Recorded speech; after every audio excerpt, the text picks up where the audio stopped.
Mangiya esibhedlela njengoba sengumuntu isibhedlela useya mangabe nginamapheni, nginokuchama umchamo nginokuchama igazi mangithunukala mina mfethu, unyawo alikwazi ukuphakama, kuhamba ngenduku, alikwazi ukusensa izinto ey'ningi, angibukuma ngithensa ithensi isuku sonyaweni olulodwa, isandla imina ayisebenzi, langilimaza lephoyisa. Kunama-bullets awu-2 kuyimanje, lama-bullets angena ashaya ithambo, awaphumanga ngaphambili isinyeni. Lama-bullets angishaya ngawo lo mjida la, wangishaya ngama-bullets ahlala aphola ahlala afike sethambile ngaphansi, ehlela kuma-nerves lama-bullets. By the time udokotela ngitshele wathi ama-nerves awathinto, so kuhamba lama-bullets kufanele anyuke emise kuyima ngenze operation la ngaphambili kwisinye. Kuyimanje lama-bullets akhona ngihamba nawo yonke leminyaka. Ekhaya-ke kusefolweni, uma nomuzi efolweni, nakhona futhi efolweni ubaba nomuzi, khona nogogo futhi efolweni, nabanye abafowethu abangaphansi kwami, mina omdala ekhaya nosisi bami, khona omunye usisi wami omdala usebenza eMpumalanga, bamawolo ashona omunye, bese kuba-ke nabashanayo ney'ngane zami, obhuti bami la abancane noma bakabi ney'ngane, nomana-ke naye usemdala nje. Right mfowethu, usho ukuthi-ke ngawo-2016 ngiwumuntu vele ongahlali nabo, vele ngiya nje mangivakashile kubona efolweni. Hhayi-ke shuthi kwathi ngalowo nyaka loyo ngathi ake ngiyoselebrate-ela i-birthday yami ku-16 April. Hhayi-ke ngahamba ngaya efolweni 16 April. Uma ngifika efolweni only to found out ukuthi kune-strike. Hhayi, angihlangani ne-strike, angazi ikhansela balifuni, imphathi ufuna iy'mfuni, kodwa nje kwakucishe kube into kanjalo, ngangingazi kahle. Hhayi-ke ngehla-ke lapha somewhere ngase-Box, ama-taxi asehlisa lapho sangena-ke kona sivele i-strike asisishubile. Ngeze ekhaya-ke, ekhaya-ke ngabingelelwa, ngajatshulelwa as always, kade ngagcina-ke phela umndeni, ngayihambela umbili imndeni-ke. Hhayi-ke ngajabula-ke usuku lami-ke, shuthi-ke ngosuku lami nje ngijabule nomndeni ku-right, i-girlfriend yami uma enganakekho, as if usuku lami ngifike nje nami unexpectedly, indlela engalindelekile, yabo nje surprise, nginemali vele nami ephaketheni ngizokwazi ukufika ngiyijabulise ngawo naphambili. So ngakusasa kade kwi-birthday yami kwaziwa kufanele ngivuke ngihambe ngizokotohoza. Hhayi ngoba ngikhathele vele kumsombuluko, ngithi hhayi angiyi, shuthi sekuyi-16 lapho. I-girlfriend yami ifone ithi icela ukuthi ngihlangane nayo estradini, izokha iyongithengela i-present, ifuna ukungithengela face to face ngoba adinga ingekho izolo, ingekho yona. Hhayi-ke siye e-Boxer siyadlula nje phambi kwamaphoyisa, siyawokha size singene e-Boxer ku-safety, amaphoyisa agadele isitolo, sithenge siphume e-Boxer, asiwokhe nje futhi sibuye size sifike estradini, sidlule kona futhi siqhamukele netsheni, singene endlini right. Masifika endlini, hhayi kudlula abantu futhi vele bayagijima egcekeni la kunendlu edijiziwe nothango oluhlukanisa umakhelwane nathi. So ningakwazi ukuthi man-trespass nikwazi ukuphumula umakhelwane nibale ngoba amaphoyisa ayesenokujaha umphakathi mangicabanga. So hhayi mangibeka oplastic athi ugogo, hhayi awusale usuphuma ukukhuzela abantu abalobe begijima bedlula la egcekeni, sengikhathele bona kade ngimemeza. Gogo ngafika washo izitsha, hhayi ithekeni nami shuthi ihlale vele ku-opposite nomnyango, iphedlakathi selivulile nomnyango basifika, ugogo beshuthi iphedlakathi. Hhayi-ke ngiphume-ke ngivele ngisaphethe ifoni, ngibeka uplastic one-present le ngithengelwe yona phela, izinto ezimnandi nokunye okuyi-gift akuphethe. Hhayi-ke kushuthi mfethu ngiphume-ke phela ngiphethe ifoni, ngithi ngizokhuza phela amagenge ukuthi angangeni. Hhayi kushuthi kudlula abanye begijima, uma ngiphuma nali iphoyisa la liyangena esangweni. Hhayi yabo, mese liyangibuza lithi hayibo angibaleki ngani, ngithi mina awu ngisegcekeni ekhaya ngizokhuza abantu lana bangena la, so ngizogcina sengingena endlini ithi thina sibacashisayo. Hhayi umuntu wakhona athi nginamanga, avele angithi kushuthi uphethe lesi esiwuphamukani ngazi samarabha ya, shuthi ngala ephakethe eceleni ngasemaphaketheni uphethe lesisabo somthetho. Hhayi-ke shuthi bese ngithi mina hhayi angihlangani nalento, bengikhuza mina bhuti. Hhayi mangithena ngibuyele endlini, ubhuti lo nguphamukani avele angidubulela ngayo le phamukani yakhe, ngemuva nje kuyabonakala ngibhicika amacebo aphumele ngaphandle shuthi rubber bullet. By the time ngithena ngibuza hayibo bhuti umuntu ubulelani, athi hayibo wena mfana uyangkolozela yini, asho ufuna usuthi ukuyiloda lelokhunzana, mina ngizama ukuya kuyena avele akhiphe lesi esincane. Khathi ezama ukukhipha isincane shuthi sinentambo ngathi ziyaboshwa ukuthi angazi. Ngathi zangibona ukuthi ukhiphe esincane ngizama ukubaleka, mangibaleka ngithi ngendlini kanti kushuthi kuzojikeka. By the time ngizama ukuvula ibhedakathi avele angishaya ngeziwu-2 la emqolo, cele nje kancane we-spinal cord. Ziyabonakala iy'mbobo zey'nhlamvu la zangena khona eziwu-2 same time fast. Ngiwe phansi phambi komnyango, hayi ikhali girlfriend angivele angihudule ngonyawo. Uthe sangihudule ngonyawo uphethe lesi esincane, umakalabha wakhe nje usamwe around ngase-toilet lapho, angiphinde futhi ngenye futhi angishaye futhi khona same time onyaweni lapho khona phambi komnyango nje, ngihudulela phambi kwegceke la eduze kwalendlu yodaka shuthi edibhikile. Shuthi mfethu-ke avele lapho ngathi wayefaka nama-bullets proof, yabo la kunento engathi isikhwama kule bullets proof yakhe, asifake lapho angijombe. Angithi indlu yodaka mawakhiwa mfethu shuthi uyayakhiwe nangey'nduku. So waphula lezo nduku eney'bhikili mfethu, ngizama nokuvika upoison la, ngithi ngiyazama mfethu ukubambelela endukwini, ngiyavuka kuyona le ndlu le, uyangibhomba. Ngiyambuza ngenzeni, ugogo ngaphakathi basikrema sebevala umnyango, abakazi bazophumpeza nesibhamu, lo muntu uyangibulala ngaphandle. Ngisekhaya lapho ngaleso sikhathi angenzile lutho, angihlangana ngisho iskibha senhlangano mina empilweni yami angikaze ngize ngisifake. Ngiyaye ngivotele wona lo ANC-ke kuthiwa siwuvotele. Angikaze ngibe necala elingithatha mina lingivalele ejele, angikaze ngigijime e-police station kuthiwa nginecala e-South Africa mina engingangenzani kube sengathi ngiyisigebengu njalo ngaleso sikhathi. Hawu ngithi ngiyabambelela kwesinye nje siyexokoza layini avele angidubula isandla lesi engibambelela ngaso, ngalesi esincane angidubula isandla, ngingabambelele ngiwe phansi angibhombe. Hayi kuthi kusanjalo ngidiza senginokungaboni kahle nenhlabathi la, kungena amaphoyisa amaningi nje egcekeni lana shuthi alibambe leli phoyisa, yabo ngidizi lana. And then angazi so alibamba liphoca isibhamu alibuza kwenzani, ayenziwa lento nginjani lapho. Gogo bayakhala lapho shuthi girlfriend yami iphuthume iyosho futhi imizi ayisondelene, ngikagogo mina, imizi ayisondelene iphuthume girlfriend yami iyobikela uma. Ngaleso sikhathi amaphoyisa mina angithatha fast ngishuthi ngiyofaka kwenye imoto ehipho stability I think ya. Hayi uma akafiki la sengiphuthunyiswa ngaze ngaseboxer kwamanye amaningi ayideployiwe, ngoba nalo leli ngilimaza lalideployiwe ukuthi ngoba kuyi-striker shuthi sasesishuba ngangazi. Hayi ukuthi striker efolweni sishube ngale ndlela ukuthi ngangizole malini into engayazi. So eboxer ya ngiyakhumbula-ke eboxer-ke mfethu sebengithathile phithizo lapha ngingazi benzani, ngisahleliswe kule moto lena bekhuluma into engingazizwa lapho. Ngabona isidunyiswa le moto sengiyiswa e-police station yakhona efolweni. Police station yakhona ngathathwa ngabekwa ngaphandle ku-reception nje ngaphandle ngalaliswa phansi ngiyableeda lapho.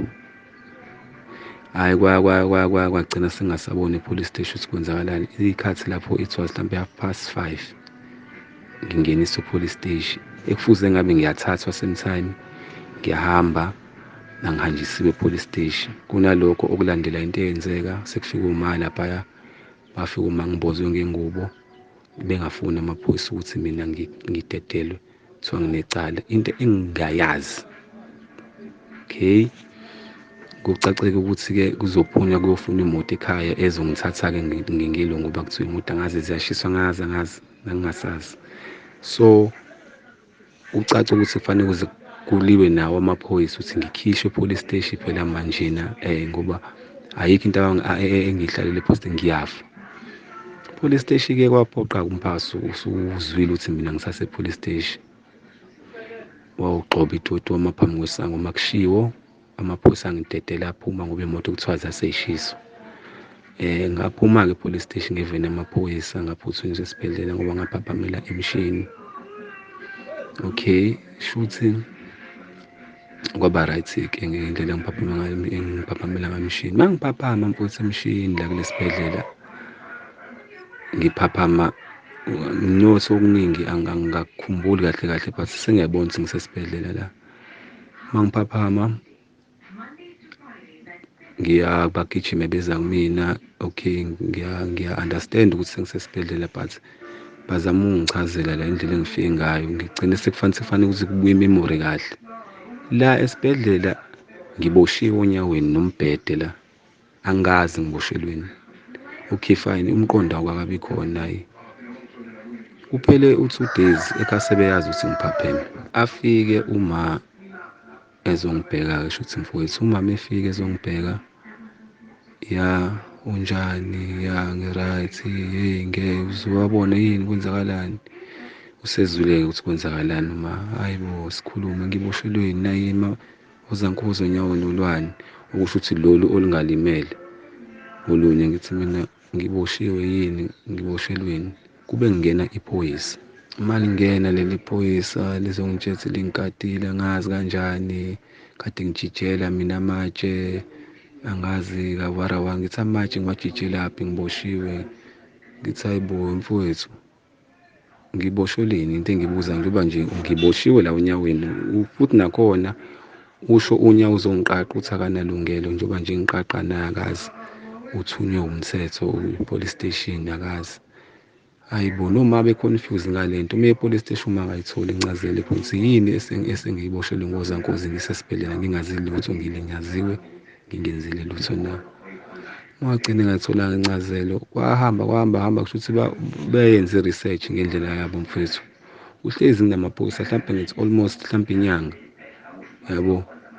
Ngiyagadwa la, angazi kanjani ngenzeni. Hayi ngihlezi ngiwabuza lamaphoyisa bafuthi kuthiwa ngenzeni.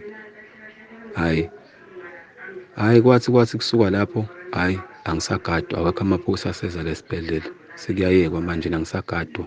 Hawu, mangibuza uma afika amaphoyisa enza njani, ngithi mina amaphoyisa awasahamba, asaqaqa lana iy'nsimbi zawo ezange ngiboshwa ngawo, ahamba amaphoyisa. Angangenzile lutho phela yini engiboshwe. Asetholile ukuthi kusho ukuthi nangomphakathi mezwa la emphakathini ukuthi yini umfana wenzeni, ngoba phela umfana wasukelwa ekuwo, yabo.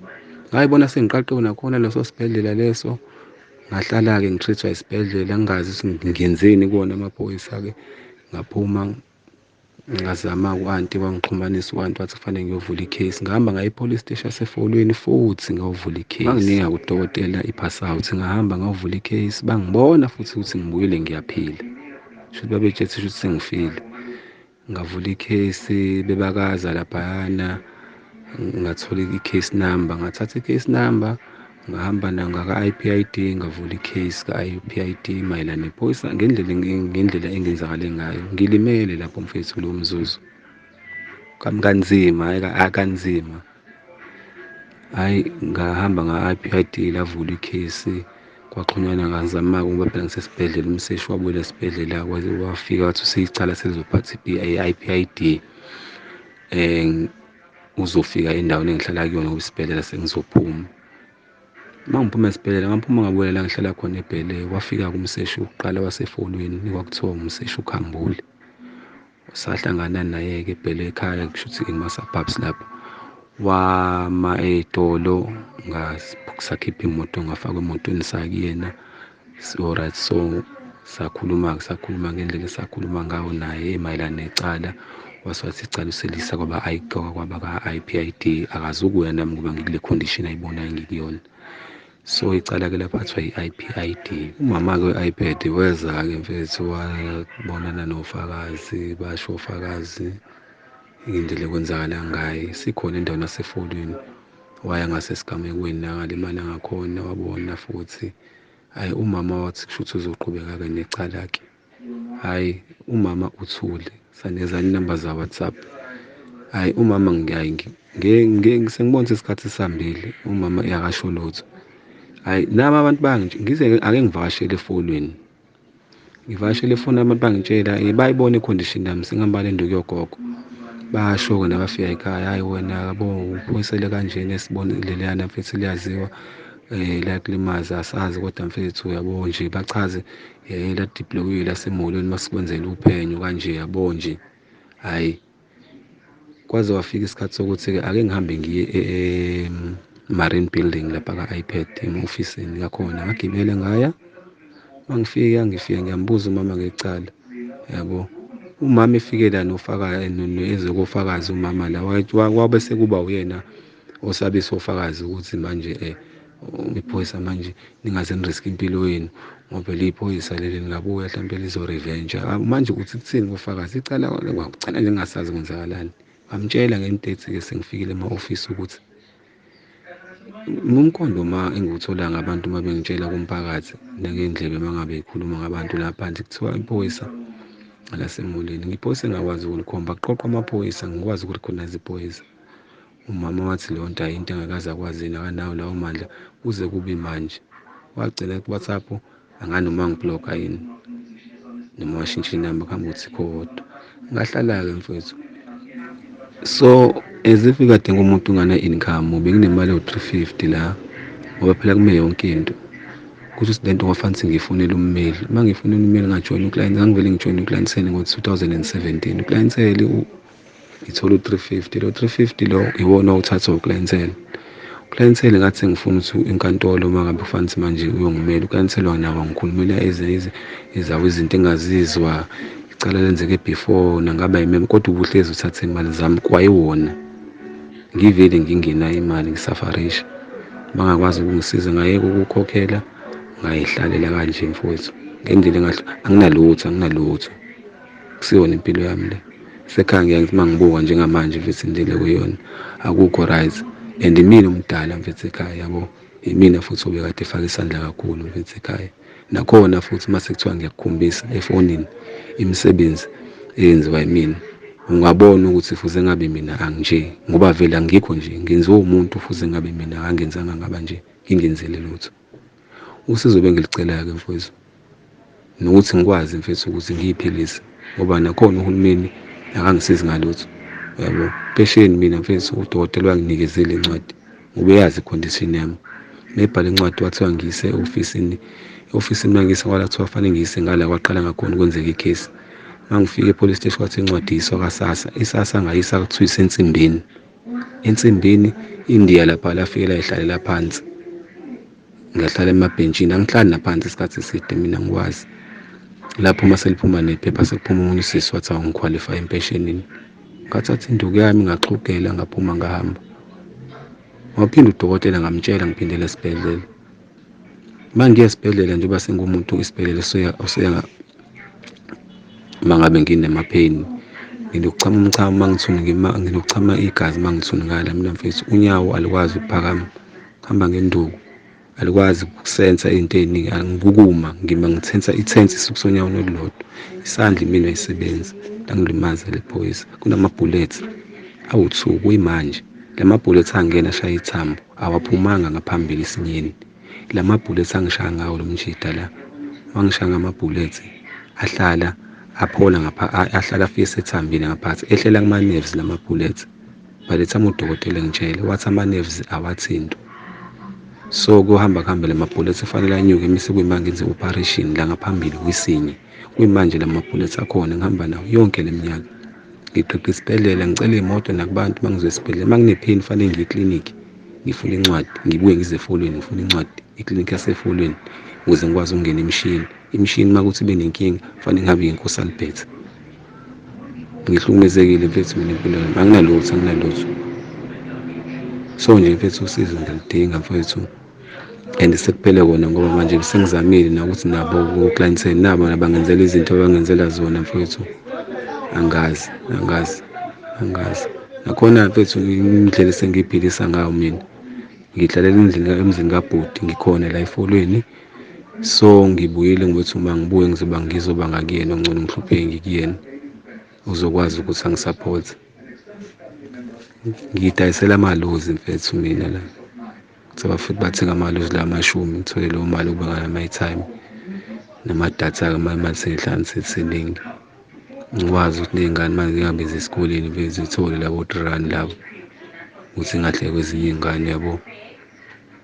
Sister-ke mefakile leyo mali kayifaka-ke ukuthi sikwazi sisayisele ekudleni umama eholile impesheni, yabo.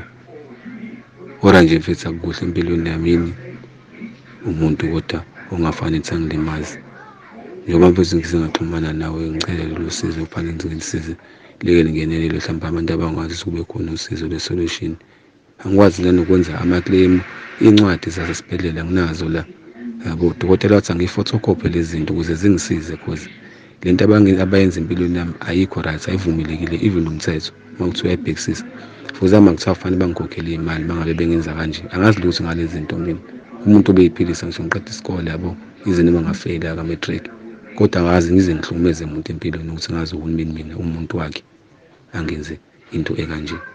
Ningi ngisakazi nokuthi ngingamkhomba noma ngisangamfica la kuthiwa wayesebenzela khona, kodwa impilo yami mina injengoba inje mfowethu. Ngibuhlungu njengoba ngile nto singayithatha ngakwazi ukuthi ngixhumane nawe, ukwazi ukuthi kube khona abantu abazokwazi bangenelele kule nto ngisizakale mfethu. Uma kufanele ukuthi uhulumeni ngabe uyangikhokhela mina, impesheni angiyitholi yabo.